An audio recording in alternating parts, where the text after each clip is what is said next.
Thank you, everyone, for joining us for AZBioPEERS. We have a very special treat for you this October. No tricks. Well, maybe a few. But we are really excited to have three fabulous panelists who are experts in media and communications. And they're here to help us learn how to be better at telling our story. So with that, I'm going to ask our panelists to do a quick introduction, and we're going to start with Kimberly. Thanks, Joan. Thanks for having me. Really excited to join. I started my career kind of unconventionally in communication, started off as an investigative journalist for this outlet called Biofarm Insight that was owned by the Financial Times, and did that for about a decade before moving to a company called FTI Consulting, which, as you know, I did a lot of crisis comms there. Some clients included like Theranos and Purdue Pharma at the same time, if you could believe it. And then about 7 years ago, I started my own agency, KKH Advisors. So we've been really fortunate to work with a number of companies across biotech, med tech, and digital health, both private and public. So thanks for having me. Awesome. Stacy. Hi. Hello, good morning. My name is Stacy Sullivan. I'm the VP of Communications at the Flynn Foundation. I've been in the job for about 18 months. Before that, I spent 25 years as a journalist in the newsroom at the Arizona Republic, and many more years before that in newsrooms around the country in Florida and Louisiana. So I'm happy to be here. Thanks for the opportunity. Awesome. And Amanda, take a deep breath because after your intro, you get the first question. Oh, good. Back to back. Hi, everyone. It's good to see you so early in the morning. I'm Amanda Vega. I've been in the comm space for over 30 years. I started at AOL as their 22nd employee, helping to build some of this crazy things that we do today. I've successfully exited two agencies, and now I'm doing fractional consulting in the Marcom space, while also launching a DNA biotype test for menopause and andropause. So I deal with a lot of regulated communications. I tend to be the one that other people come to, right? Like to double check their work, mainly because I geeked out on regulatory stuff early. So I have an eye for that, and hopefully can help you guys avoid some pitfalls that we tend to see on our client side. Awesome. So we're going to start this question with Amanda, but this is a group discussion. So panelists, chime in. Amanda, we all want to get our messages out, right? And we don't want to pay for it. We want that earned media. We want that TV spot. We want the ink. But it has to be to the right audience. Okay. Right. Who is the right audience? So, I think one of the things that gets missed a lot in PR is that it really needs to be, there's a lot of things that are news, and it's not just about the company, right? So when you're putting together your plan, you want to almost create a little PR plan around each of the stakeholders and what your milestones are, and start bridging the gap and creating communications and relationships with reporters in each of these spaces, right? So sometimes we see people just going after healthcare, IT, biotech news, but really you could be looking at traditional business media. In some cases, right, you're going after women's health or men's health outlets that are consumer based and you wouldn't necessarily think about it, right? But you need to pull all those together. So it's about, taking your messages and then figuring out how multiple audiences may respond to them and then pulling together the messaging accordingly. Awesome. But Kimberly, how do you find that audience? Yeah, so I think, a lot of the work that we do involves just helping companies launch out of stealth. We do a lot of financing announcements, licensing deals, acquisition activities, so mostly around transactions. So I think the broad buckets, and Amanda, and feel free to chime in, and either one of the key stakeholders, either they want to do this launch and come out of stealth because they want to get in front of the VC audience ahead of their next round, or maybe it's a pharmaceutical biotech company and they're trying to get like a large pharma company to license their drug, or maybe it's for hiring, or maybe it's a mix of both. But what I've seen, which is interesting, is there's companies that maybe would raise like a triple digit financing round, but they don't necessarily want to be in the financial trade. I mean, the top tier, maybe they're like, hey, yes, I can get in the Wall Street Journal and Bloomberg and whatnot, but actually I want to be in an Endpoints News or, stat news because I really want to reach that pharma audience. I really want to license my drug. So it's kind of interesting to see that dynamic. And so I think when we're thinking about coming out of stealth, there's really two options. Either you can go at it with an exclusive with one of these top tier outlets, or you can go under a broader embargo approach. So for example, like tomorrow we're launching this company that's spun out at Stanford that's in the diagnostic space. And so we're going broad and wide with that, and so that it really depends on the company. But, to Amanda's point, I think, making sure there's a strategy involved and it also takes time, right? So I think where we, and I see Amanda's facial expression. So, 'cause it's like more time there's than people think, right? there's two categories of companies I come across, like either companies and CEOs that know what PR is and they know how that's going to help them drive the bottom line and meet their objectives. And then other CEOs that have no idea what PR is, or they think PR is marketing, or they think PR is paid PR, where I'm like frankly shocked that they're like paying like $150,000 on paid media and being like, why aren't we getting any media? I'm like, that's not PR, right? That's like advertising. And so that's advertising. That's totally different. And so I think it's definitely like an educational, almost like teaching, and it takes time too, right? Like it's not like, hey, I can magically snap my fingers and get you on the cover of the New York Times. Like it takes time, right? And so I think that's also something I want to communicate is that it takes time to build, but only seconds to destroy a company's reputation. So that's why having like, someone who knows comms is so important because people sometimes just think about it when their drug's failing or the patients are dropping out or they've got really bad news and they're like, oh shoot, now I need to call Amanda. Like I need to now get like a professional in my corner. But by that time it's too late. So, just opening that up for discussion. Yeah, absolutely. And, Stacy, you just had a great story appear in the Arizona Republic about the roadmap and Arizona's bioscience sector. How did that come about? How did you get a big, long, in-depth story like that? It really, that story published yesterday, and the roadmap rolled out, more than a month ago. So speaking of time, I mean, don't expect like articles immediately, although that was a pretty big turnaround. But how that came about is in other stories about the roadmap that have been published since our launch. We pitch different angles to different publications for different audiences, right? So I know that if I'm going to call the Capital Times and I'm going to say the roadmap is rolling out, here's the Capital Times angle that I can tell you should look into. And and it takes time to build relationships with the journalists who will listen to you and trust you when you pitch something like that. When I pitched the roadmap to Univision, for instance, they're really interested in the K-12 STEM education angle because they want their audience to parents to know how important it is for their kids to do STEM education. So the Arizona Republic article, which was by far the most in-depth and thoughtful article that has come out so far,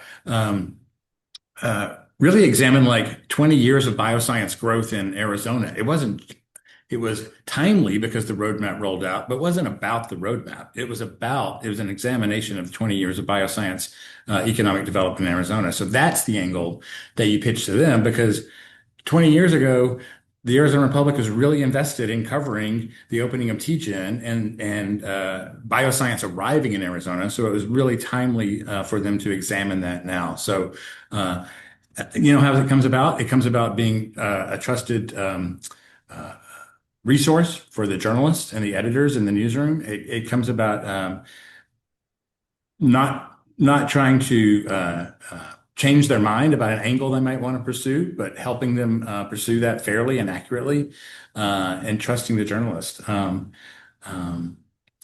Time is really so important. And when you guys, Amanda and Kimberly, were saying time is important, it's the time is invested in building the trust in journalists. So when you call them with a story idea or an angle or an announcement, they know it's important, right? Because you have a track record with them. It's interesting. Kimberly and I became friends because I was building trust with a journalist. Yeah. Now, I was at the time, white hat, so. Actually, you came in and moderated at the AZBio Expo in 2013. Wow. Right? Wow. Right. And then we went and Yeah. saw Jeff Trent and, so those are, things that we look at. And by the way, Kimberly and I have great pictures of us like hitting the restaurants in New York City and being at the Galleon Awards and all that fun stuff too. But the thing that, is interesting is when you build those trusted relationships and then a story breaks or a story's building and they call you and say, we want to talk to you. And they're asking you questions that you really shouldn't be talking about on the record. So how do you address, and, I have a longstanding, relationship with a former member of Congress. And when she was very much in the spotlight, everybody was calling, right? So how do you handle those kind of scenarios when you want to get a message out, but you have to be careful what's on the record and off?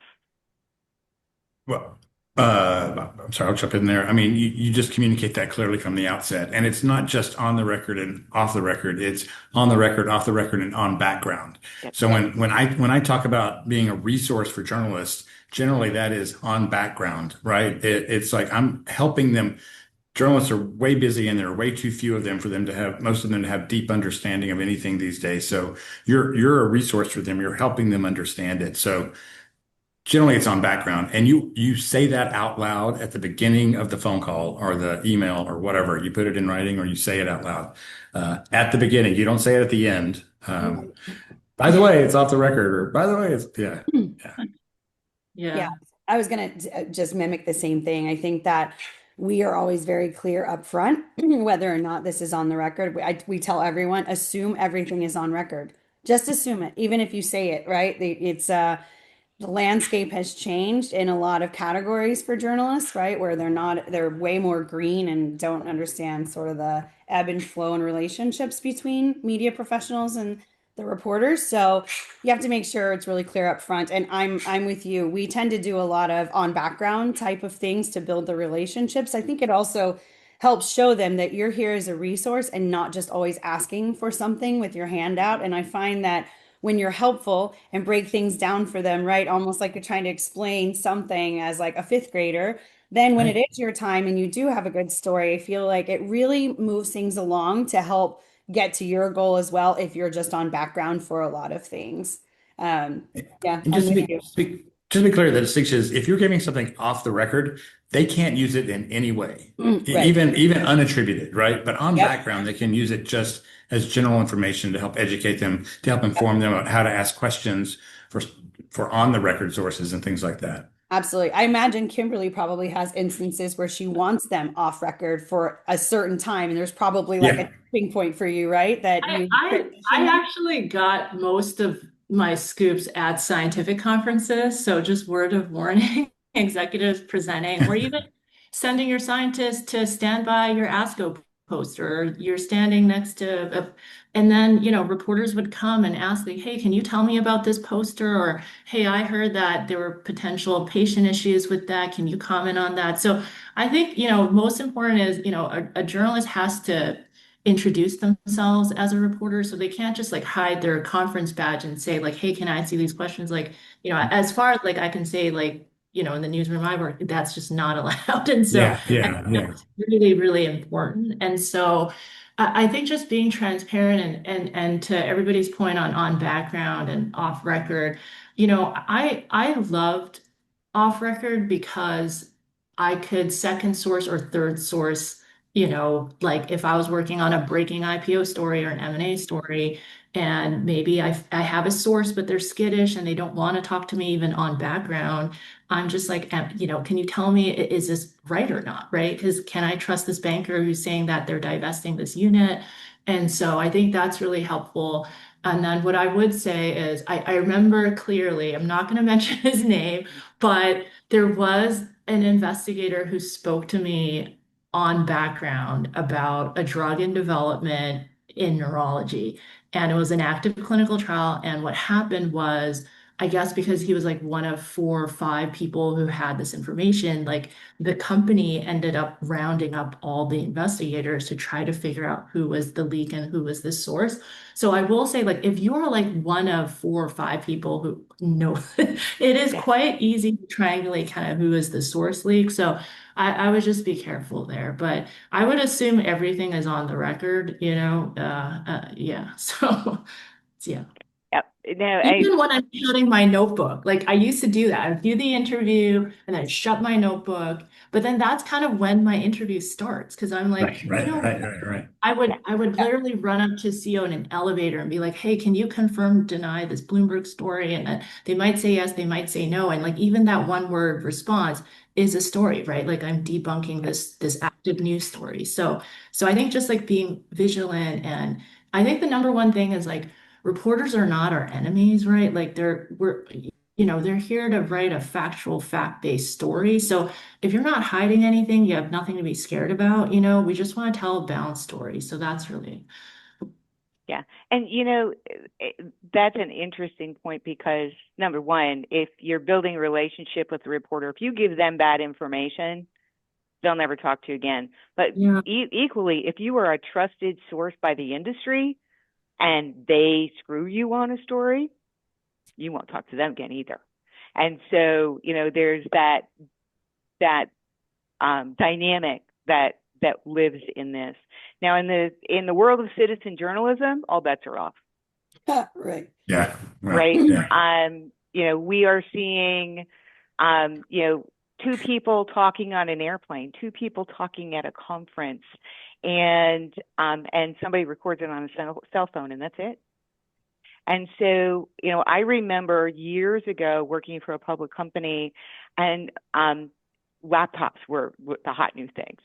And we weren't allowed to use our laptops on the phone, on the plane, Oh, because yeah. you didn't know who was sitting behind you. And to this day, when I fly, I watch movies on the plane. I do not open my laptop. I do not open my phone. I deal with too much confidential information from too many people.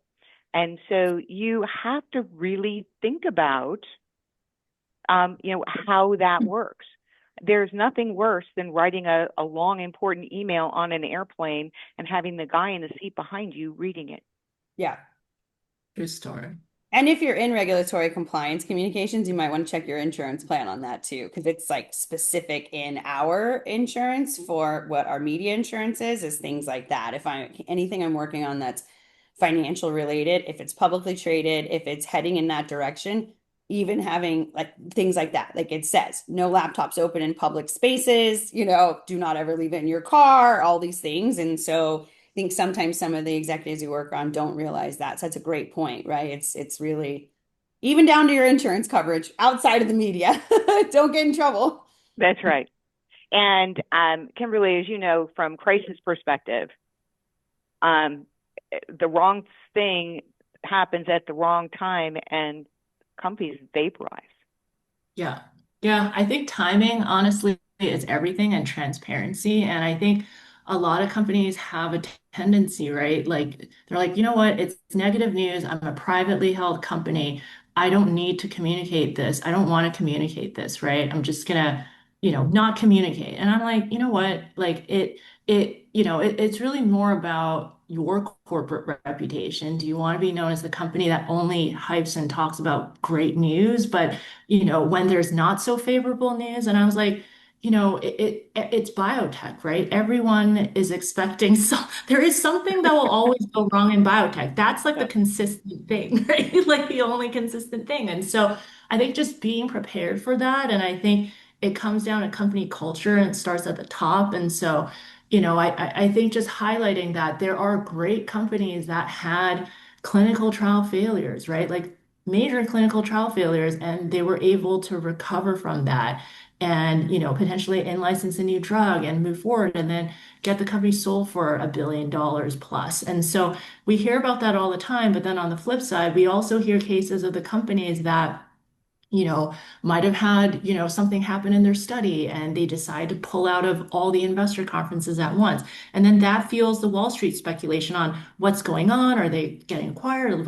What's happening here? And then you see the share price fall in real Yes. time. And then meanwhile, I think there was a company that, in my previous time over at FTI that we worked with. And I remember that, and I still think about it, whether or not they swapped agencies because they knew what the data was or what was going on. But they decided to switch agencies right before they had bad data about their lead candidate. And then because my name was the last name on the press release, right? I had so many calls and I was, even though we weren't working with that company, I kept telling them, like, you need to communicate. You have to have an investor call. And they weren't a listed company. And they just decided to do nothing. But it just got worse and worse and worse and worse. And they eroded all the trust and all the confidence amongst all the key stakeholders, from media to investors, because if there is a vacuum of information, guess what? Someone is going to fill that. And that was even before the proliferation of all this stuff actively happening on social media now, where, if there's something, you're going to get these online people, right, that are going to speculate on what's going on with this company. Why are they not communicating? So I would even say in today's age, like, over communication is better than under communication. And the only exception is with press releases, because there's so many companies that they're like, hey, I'm going to this conference. I'm going to press release that. I'm going to press release this. I'm going to press release this VP getting hired. I'm going to press release everything that I can. And I'm like, that's not the use and goal of press releases, right? Like, like, you want to issue news when it is actually news. So I think that's a conversation I want to have. Like, what is news, right? Like, news is something, if you're a listed company, that potentially might move the share price, or is maybe clinical data, or a C-suite hire, or a BD licensing deal. But what's not news is just issuing like press releases just because you think, oh, every week I should have something go out. Like, that is a huge red flag for Yeah. me. It's a product launch, Yeah, not nobody. news. Right. Yeah.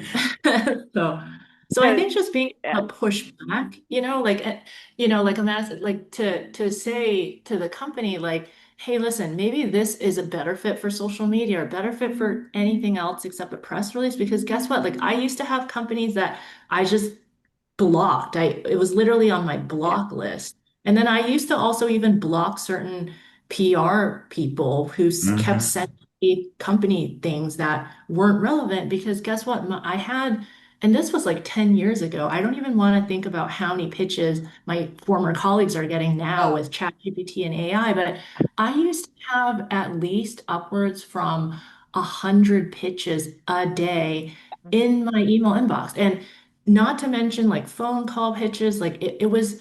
And then I think one question we always get from clients is like, Kim, why isn't the reporter even responding back and saying like no or yes? And I was like, because it's physically impossible to right. write no to everything. Right? Like, Right. on 100 emails, it's just not possible. So I think just building rapport and also being available to reporters when I've had the case where like my source dropped out at the nth hour. I'm like, oh my God, like the story's due at 5 p.m. My editor's gonna kill me. And then I had my trusted maybe like 3 or 4 PR people that I was like, do you have a source that could come in last minute to help me out? Like, I think things like that, where you're continually building relationships. And I think also on the transparency side, I think yesterday, we had a client that, it is national level news, where we've been working with them for a really long time, eGenesis out of Cambridge. And, the company has been doing amazing stuff in the organ transplantation space. And,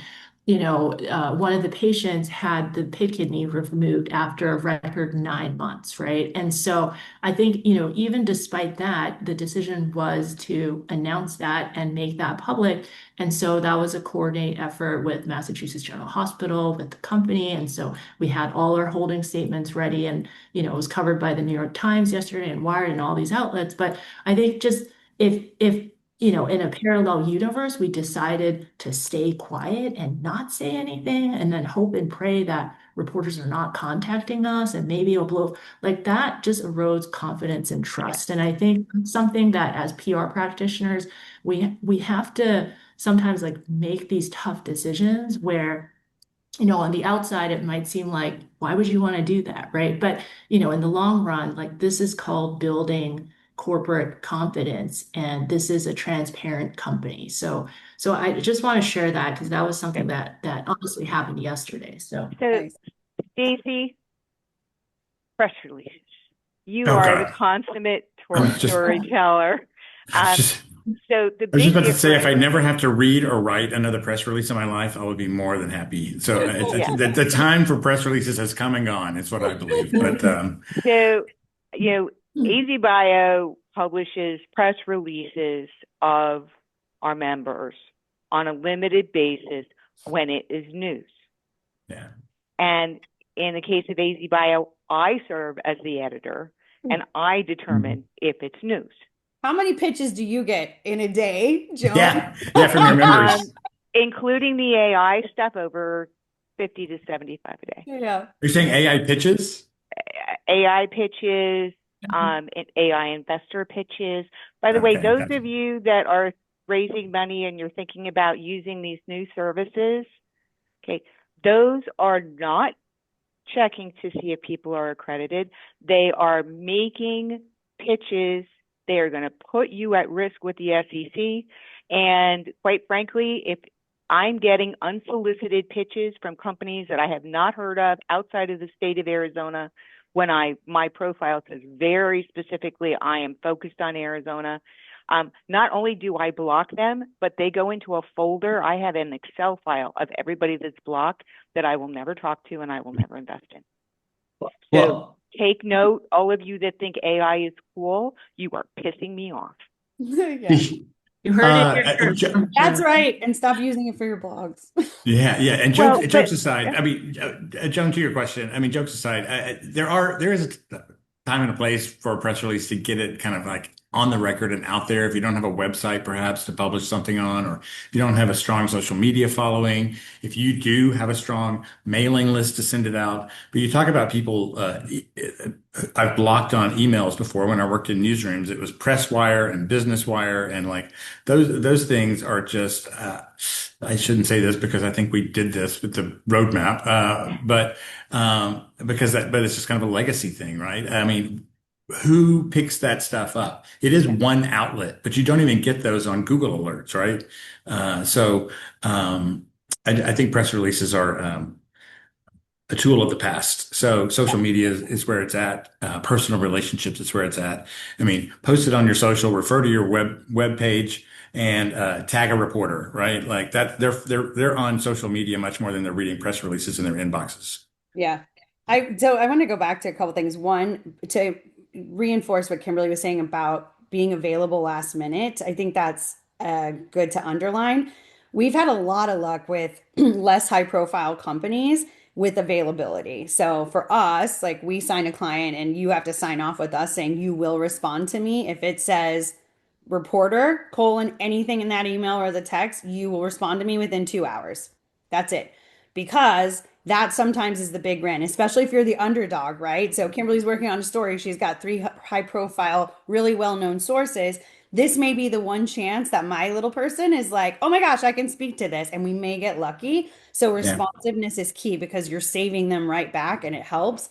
And then the other thing on the release is to tool of the past. I think sometimes in storytelling, I imagine for Flynn, it's you guys are more historical annotating your journeys, I imagine, and that's probably what someone's theory was, which is great. A lot of you out there watching too may have search engine optimization people pushing the concept of multiple press releases. It was a really good practice in the past. It worked, but I would caution that that is, again, no longer the what's happening, especially with AI. So if you have people pushing that, you might want to be a little careful and pivot the strategy a little bit because that one is going to work against you very quickly. So again, if it's news, it's news. If it's not, it's not.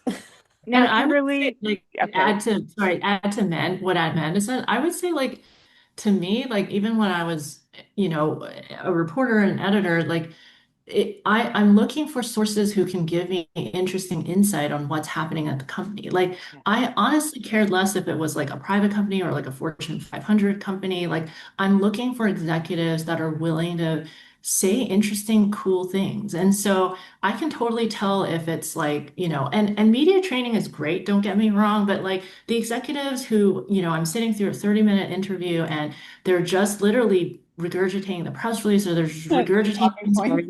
and then like they're not really saying anything. And then I get an email from their PR advisor being like, "Oh, you did this interview, but you didn't quote my client. What happened there?"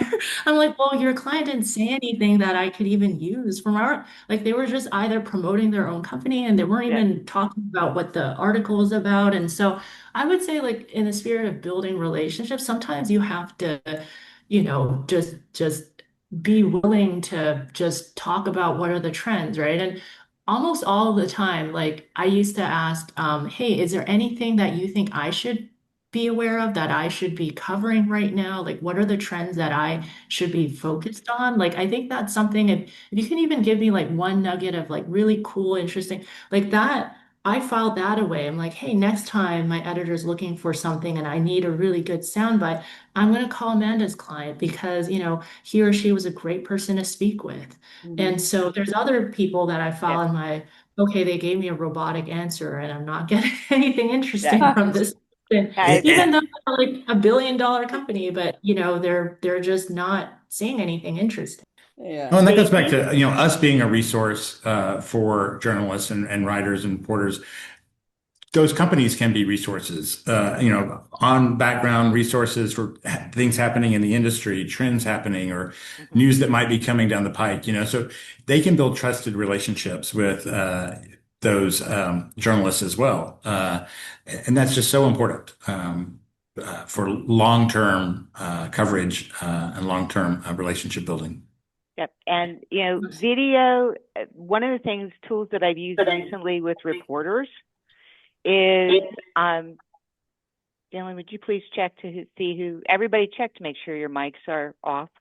Um, One of the things that has worked really well relative to, um, with reporters is video. So AZBio is very transparent, right? We have a website with over 4,000 stories on it. We have a large video library. When we do public events, they are public events, right? My comments on where the industry needs to go are available on the AZBio YouTube channel and on the AZBio website.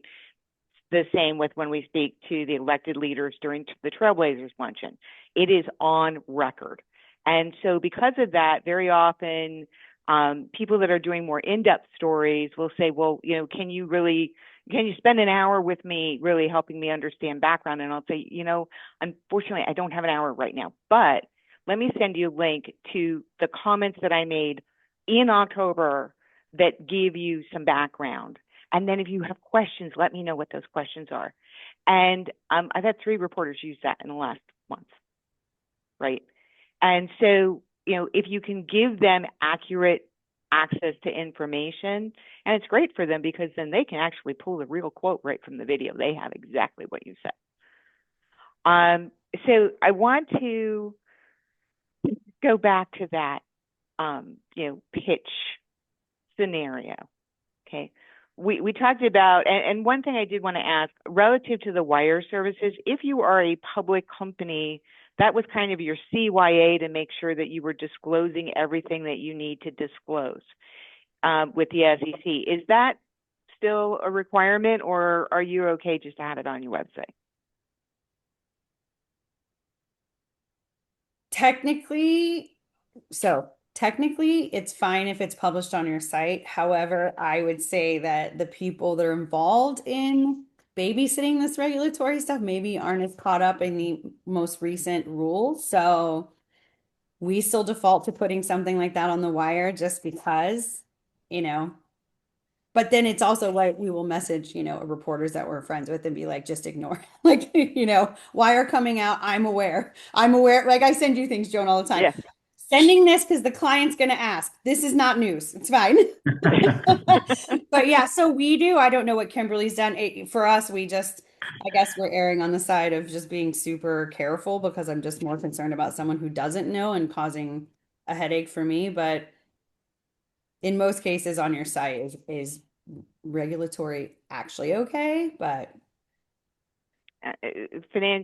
Kimberly, you've lived and breathed the financial markets for longer than we want to admit. What's your feel on, I'm a publicly traded company. Do I still have to do those press releases?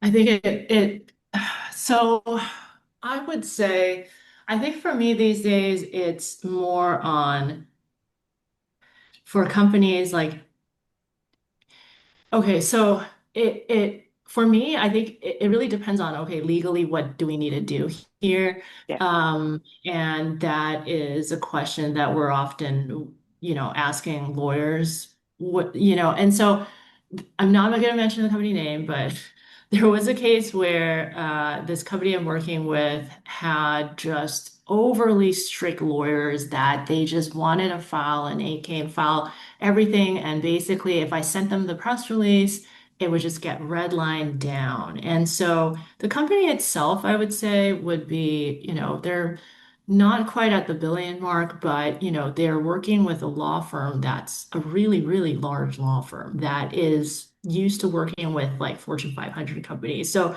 I gave feedback. I said, hey, for a company this size, like, your law firm is being overly conservative here. And so what we ended up doing was we made a decision to go with more of a local law firm. And then we kept the earnings releases and other more sensitive news with that larger law firm, right? Not only did that save the company like so much money in legal fees, but it was also just a much better process on press releases. So the worst thing is honestly, like you write, like I'm sure Stacy and Amanda can agree, like you write what you think is like the perfect press release, and then you send it to legal, and then half of it gets cut off, and then there is no message in there anymore. And then it's just can we just send the financials? That's fine. Right. And then I'm like, okay, why are we even here? And so I think finding the right match on the advisory side, like for some of these listed companies, makes a lot of sense. And then now I think just when I came in, there was just a lot, there was no structure really in terms of even the press release process. So it became like almost like too many cooks in the kitchen, where there was like this overabundance of caution where everybody on the leadership team had to jump in on the press release. I'm like, this is not how it works, people. And so we just streamlined that down, and now the process is much better. But we see that a lot where, I think it comes back down to what is the most efficient route and process. And then to your first question, what is news, right? Yeah. What is material news for a listed company? But then in general, like what is news? And to Stacy's point, yeah, like a lot of companies, if you're a private company, every reporter is on, they're on all these different social media networks. And if I'm a seed stage company, right, and I've only raised maybe $5 million or $10 million, like, there's certain newswire services, like each press release costs like upwards of maybe $1,000, right? At least $800. And so if you do 10 releases, that's like puts you out 10K, right? And so, you might not care so much if you're like a large listed company, but if you're a small startup, like I think I've had success where there's cases where especially on executive hires, like you don't necessarily need to put out press release. You can draft something that looks like a press release, right? And you can still send it out to the same reporters that are covering the company, and you're getting the news out there without the startup company having to pay like $1,000. So, Yeah. so A I think simple day. Yeah, Stacy, there's I was a going to say just a simple media alert is like yeah. good enough. An email that's a media alert is kind of good enough. You don't have to put too much effort into a formal press release, in my opinion. If Yeah. you're going to do that, but you also want to like target who you're sending it to. It's and not Yeah. just flood the zone, right? Target who I you're Right. have sending it to. I have Yeah. reporters and publishers that have been friends for a long time, and I will just send them a hook, right? I'll send them a Yeah. 2-line email that says, "Hey, Kimberly, really cool stuff coming out of TGen right now, including blah blah blah. Want to talk?" And if it's interesting to her, she'll call me back. Right, exactly, Like exactly. I'm This, gonna call him out on here, and I don't think he'll mind. But like, okay, for example, like Max Baer, he was at Fierce and now he's at Endpoints. I remember talking to him at a conference, and Max, he was like, "Oh, hey Kim, great to connect, catch up." And he was like, "You know why I like your pitches? It's because you literally just send me 2 sentences for the pitch, but." Like, here's this company, here's how much they're raising, it's under embargo, here's who the investors are, and that's it. That's all I need to know. Instead of sending me like this Yeah, 400-500 word email, and then I have to dig through and find out what exactly is the lead. So I would say, like in today's age, like you just want really like a tight pitch on just get straight to the point and yep. not so much like, in 2010, this is what happened in the cell therapy space. And then yeah, now, today, a decade later, this company is doing it. I'm like, this is not a story. I'm trying to read a story. So I remember I got sent that because one of our clients was like, hey, here's like what this previous agency, like, no, actually a reporter forwarded that to me because they're like, Kim, did you send this or what's going on? And I was like, no, I wouldn't start a pitch with like into 2010 this happened. So I was like, it's kind of interesting because what I'm seeing is it's almost like there's this gap where there's like either PR practitioners, like the ones on this webinar, have been doing this for decades, right? We know how to pitch reporters. And then at some of these larger agencies, they're literally just college students that just got hired, right? And yeah. no disrespect, I had amazing, fantastic interns, when I was at FTI, but they don't have necessarily the reporter relationships where like a Stacy could just call up the editor, right? And they know you, right? And so I think that's also, for companies on this call who are thinking of hiring an agency, like you should ask that agency, like, are you the person that I'm working with on a day-to-day basis? Or am I gonna pay you this money and then you're gonna kind of swap out and give me like a junior person on your team who's my day-to-day? Like that's also an issue. And so I would ask, and I think past performance is the best predictor of future performance. So Yep. ask the person, like if you want to be in an endpoints news, ask them, like, when was the last time you placed a client in this outlet, right?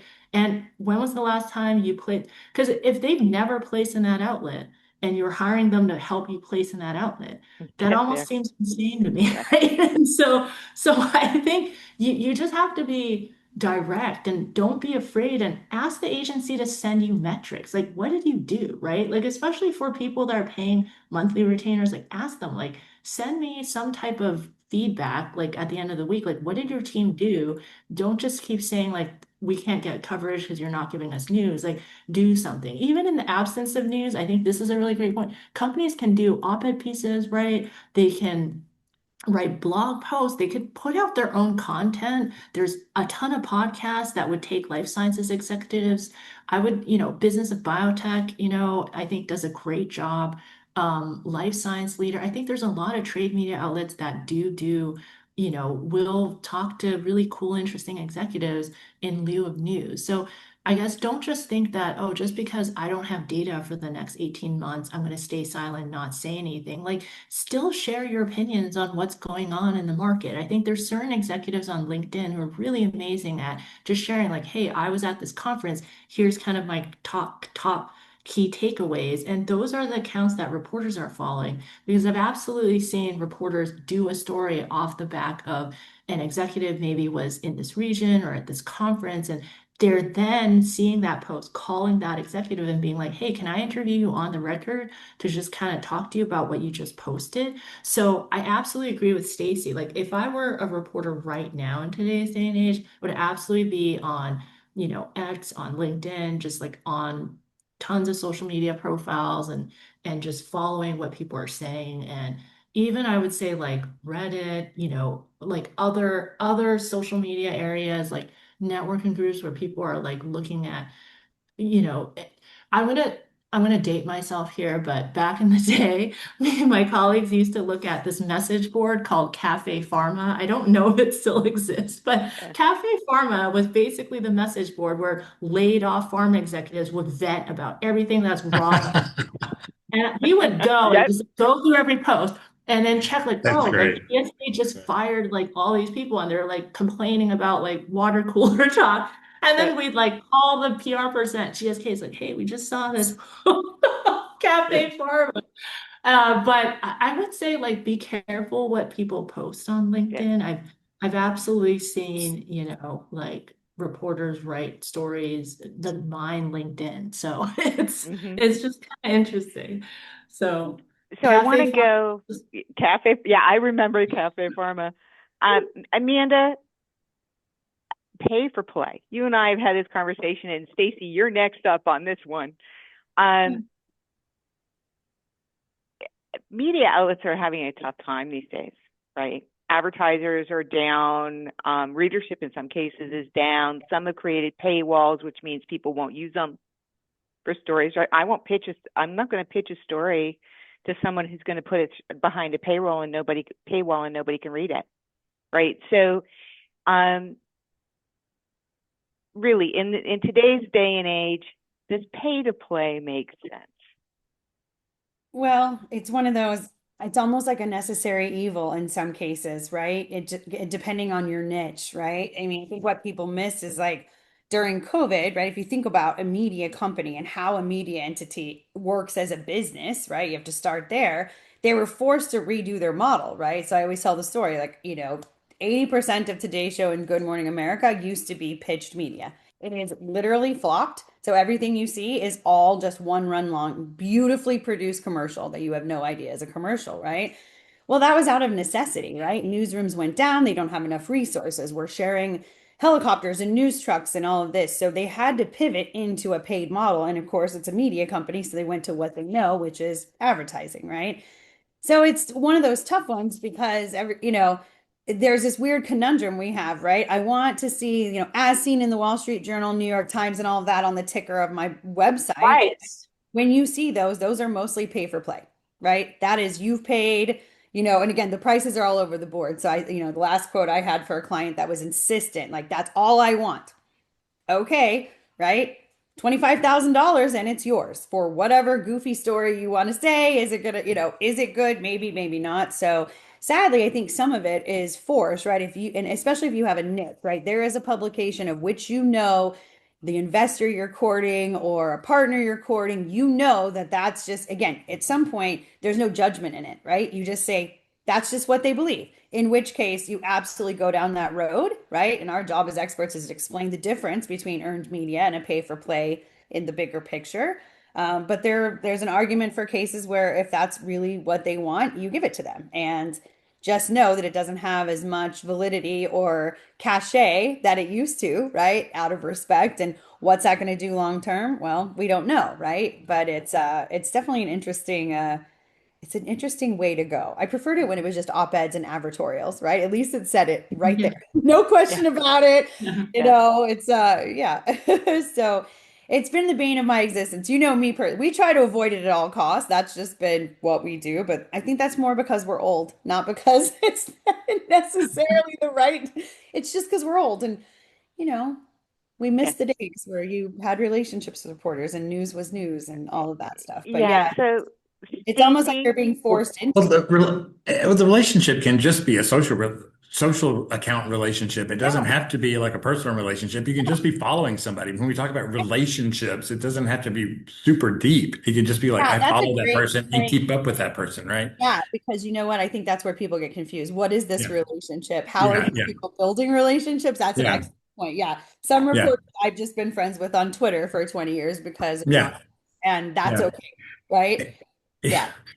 I miss the days where we used to just go into the bar in New York where all the Yeah, reporters right. and all the PR people were, and we all just had drinks together and became friends, and it was easy. But Yeah. Silicon Valley, it was the Lion and Compass. You went to the Lion and right? Compass, you sat with your Yeah. friends, and yeah. Yeah, it was so easy. We should go back to that. That was easy. So, Stacy, I I advertising.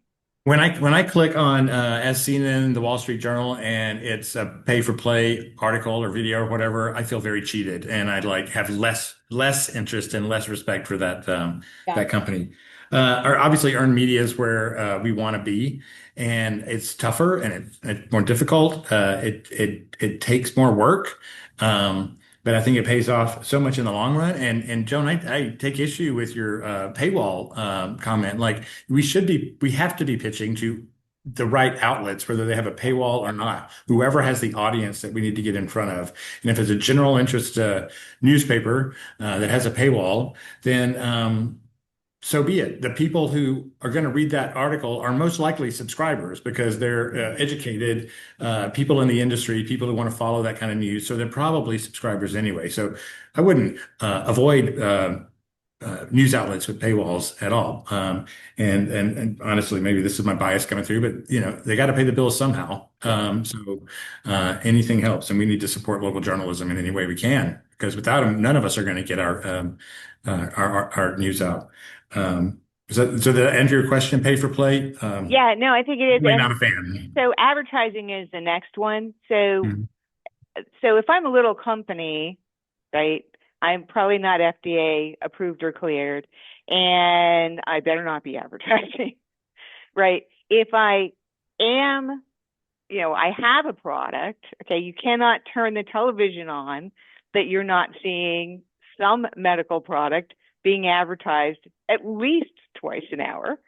Um, and then on the other side of it, Stacy, people like you and I have the charter of educating the public on the amazing things that are happening in our bioscience sector. Which, by the way, sometimes is news, like when you have a huge report that comes out every 5 or 10 years, but the rest of the time it's a little harder to get their attention. And most journalists would say that's not news that a report came out, right? Yeah. I mean, a report came out. What's in the report, and what are the different angles you can pitch for the different outlets and different audiences? So whether it's an industry publication or a general interest publication or a Spanish language publication, find the right pitch for the right publication.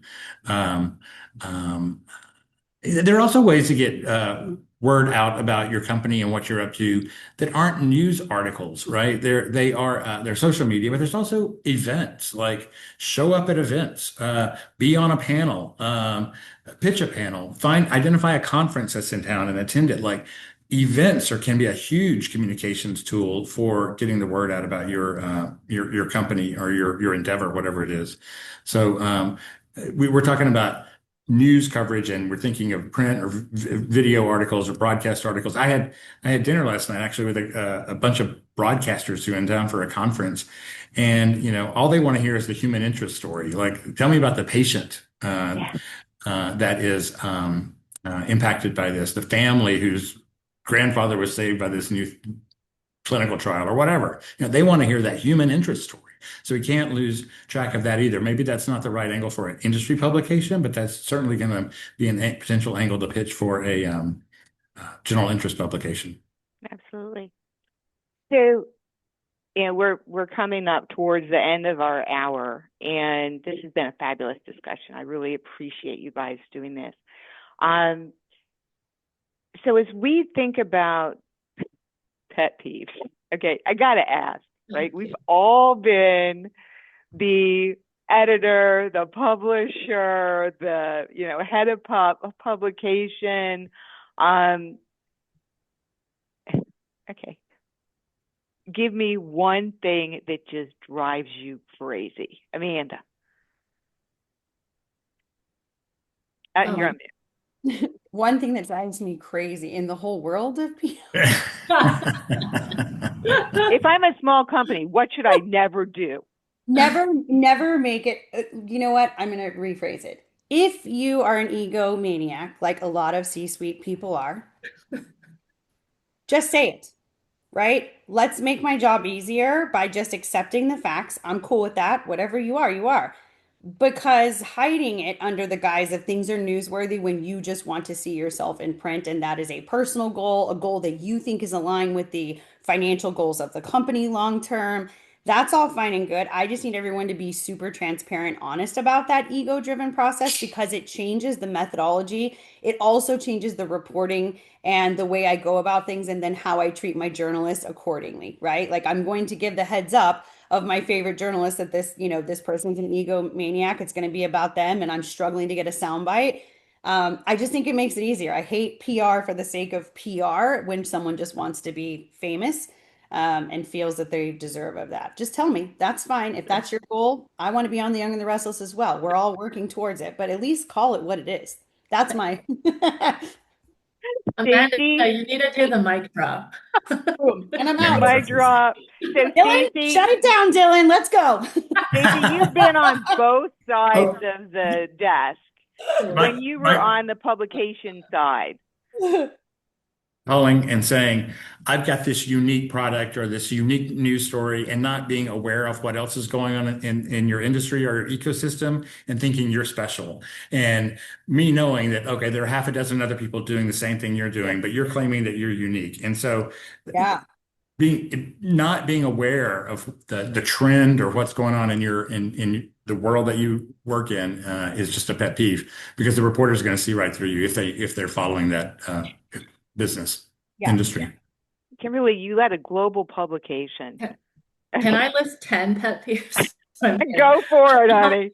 I mean, my pet peeve would be when, and this was like, this actually befuddled me. Like I would get the pitch and then I would email back immediately. And then I would get ghosted. Like it was like, and then I'd be like, hello, like you pitched me, and then there's no follow-up, and then it's just silence. So I was like, was that an accidental pitch or what's going on there? But that definitely like ruins the relationship because next time the PR person is gonna pitch me, I'm like, are you gonna ghost me again? Or what's going on? Or maybe like the client was like, oh, pitch reporters, and then they're like, wait, don't pitch reporters. But then there's no communication after that, right? And then the other pet peeve is companies that want to come out of stealth, right? Like, Kim, I want to say I raised a seed financing round, but I don't want to say what the seed financing round is because it's lower than 10 million. Then I'm like, oh my God, is that a real bird? Oh my God, is that a wow? Oh my God, that is the coolest thing that's happened. That's great. Wait, Amanda, are you at Worked home? Like, all day, the bird is out. what And a when fun in way doubt, to have end. a bird, and then a reporter says, "Hold on, now I'm paying attention." Yeah, See, I've it's got that a simple, guys. That's it. Just get a bird. Oh my That's God, my that's easy bio. hilarious. But What a Okay, see, bird. that's that's going why to be you on need the to annual outtakes, tune Amanda. in to AZBio webinars because the unexpected happens. But other thing is like when company, yeah, when they have a licensing deal amount, and sometimes it's a large pharma partner, right? They're like, you can't give any indication of what the deal size is. But I always tell the client, look, if you can even get a BioBucks number for me, like just the overall deal is, I don't know, $500 million, whatever, then that is the difference between me being able to pitch that and get it placed in the Financial Times or Yeah. Bloomberg, and then me basically pitching it and getting like trade media coverage. Like no disrespect to trade media, but setting those expectations where if Yeah. you're part of that licensing deal negotiation and the contracting process, then there absolutely needs to be a paragraph saying that, as long as you sign up, we have the right to disclose whatever we need to disclose, right? And so the other thing is like if you're doing a financing, a lot of companies are like, should I come out with pre-seed? The pre-seed is like $2 million. There are a lot of outlets that aren't going to cover anything Yeah. under 10 million. Like Fierce Biotech has a funding tracker, and that minimum just to get in the tracker is $50 million right now. And it's just a function of, unfortunately, the sad reality of media is that there are fewer and fewer reporters covering our space. To Stacy's point, yeah, we need to pay outlets to make sure reporters still have jobs because the Wall Street Journal just laid off like 12 or 13 people, including the science editor at the Wall Street Journal. So they are gone right now. There is effectively like a a science desk at the Wall Street Journal that is like barely struggling to survive right now. And it's a sad reality, but we need to support media because I mean, I also see there's now, outlets that are just running solely on AI generated content with no reporters at all. So, I mean, I think about that. Like, are we moving into, say, like in the next decade that half of these outlets are just using AI to generate content without real like human reporters? But Yeah. then where is the humanity aspect of the story, right? Because I mean, that's what the heart of journalism is telling like that human story, whether it's a patient story. So that, makes me sad that in order for media companies to save money, they're just laying off experienced reporters and replacing them with AI. So I'm in Joan's camp about AI. Like, I think AI is a necessary evil and tool, but Yeah.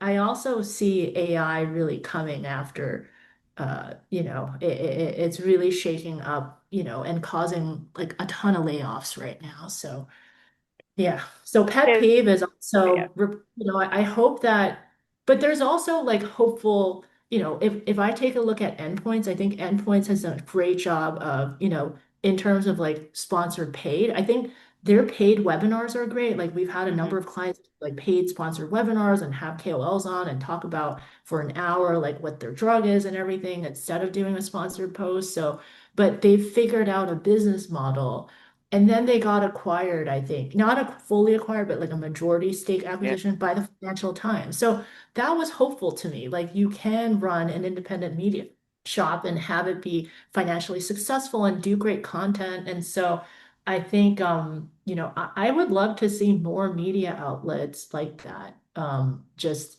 independent, covering science and just doing their thing. So. So, and my pet peeve, and this is to my editor and publisher friends, is these new tools are very powerful. And quite frankly, I'm old enough to remember when the internet was the new tool. Okay, um, you got to learn how to use them. And I have Google Alerts set for every AZBio member company, and there are over 300 of them. And I see all of the news, and I get up at 4 o'clock in the morning and I scan it down. And I will tell you that I see stories of on credible or less than credible news outlets um, that are, I can tell were AI supported and they are flat out wrong. And I send a note to my editor friend and I say, you've got a problem with the story. In one case, it was a story that was talking about what was cool in the industry, and it cited two companies that were out of business as growing companies. There are multiple financial outlets who every day I see stories about is XYZ stock price on the rise, and the company has been Chapter 11 for over a year. So be very, very careful when you're using these tools. And I use the tools. I am learning how to use the tools. And I am, in some cases, saving time using the tools. But there is nothing more effective than a real person who has built a relationship with the media, who is developing a story. Because if you're just using the tools, what you get is an amalgamation of everybody's opinion, factual or not. And if you throw a bunch of garbage in, you get garbage out. So building those relationships is really important. So that's my closing thought. Stacy, closing thought. Support local journalism. Just be careful with what you're pitching. Hire communications professionals to help you navigate this space because it's really complicated these days. Amanda. I would say, yeah, understand that PR is probably one of the worst sales jobs out there, right? It really is pitching to a very small group of people. Hire experts that, understand how to lead the way and, and if you're, and align it with what you're paying too. Don't hire a new agency that doesn't have established relationships and expect them to pull out the things. It's fine. Startups start everywhere, and that's okay. But just be really transparent, honest, right? Again, if it isn't the first, the best, the only, that's okay. There's lots of things that are invented out there that already exist. It's okay. Let's just get past that little weird, we're supposed to say this. So be patient with yourself and your partners and agencies because it is a really, really tough job and it's not for the faint of heart, that's for sure. Awesome. Kimberly, bring us home. I would say to everybody on the call, pitch early under embargo because I've had a lot of cases where I was like, rats, I wish I got this. Oh, there's an echo. Like a week ago, so I had time to do the interviews and cover because especially in this current media landscape with all this breaking news, if you can pitch the outlet at least like a week in advance, if you can, especially if it's funding news or a large deal, that's really going to make a difference whether or not, a top tier outlet will be able to cover. Sometimes right now we're even reaching out to give a soft heads up like 2 weeks in advance to say, hey, if my client's deal gets signed today, are you going to have availability to do this? So, I mean, we recently had a case where it was a really large deal and the Financial Times is covering it, but guess what? Like the story kept getting pushed out and got pushed out by a week because of other things happening that were taking priority. And then finally, a week later, the story ran. So it was still a great outcome, but I think just keeping in mind that you want to pitch under embargo whenever you can, because you don't want to go out with your amazing clinical data news the same day that this $15 billion acquisition is happening, because guess what? All the reporters are going to be tasked with covering that breaking news. So, yeah. But I'm hopeful and I'm really grateful that Joe invited me. So I met Amanda and Stacy and all of you on the call. So just really excited. So. So, and we just finished up Arizona Bioscience Week, which was fabulous, and all of the information's on the AZBio website. Be sure to check it out. But the important thing is that I just put up the dates for the AZBio Week 2026, including the White Hat Life Science Investor Conference. That's my favorite. Kimberly, October 7th and 8th.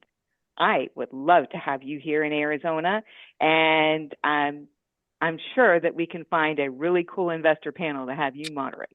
And Stacy, you're going to help me fill the room, and Amanda, you've got to keep me out of trouble. All right. Thank you to our fabulous panelists. Thank you to our terrific audience. This was one of our best attended AZBioPEERS sessions of the year. I want to thank Dylan, PA, who has done such a fabulous job coordinating these programs all year long. Because of the holiday seasons, we will not be doing AZBioPEERS probably in November and December, but we will be back with fresh information in January. In the meantime, don't forget to go to azbio.org. Under resources, you will always find all of the AZBioPEERS educational videos.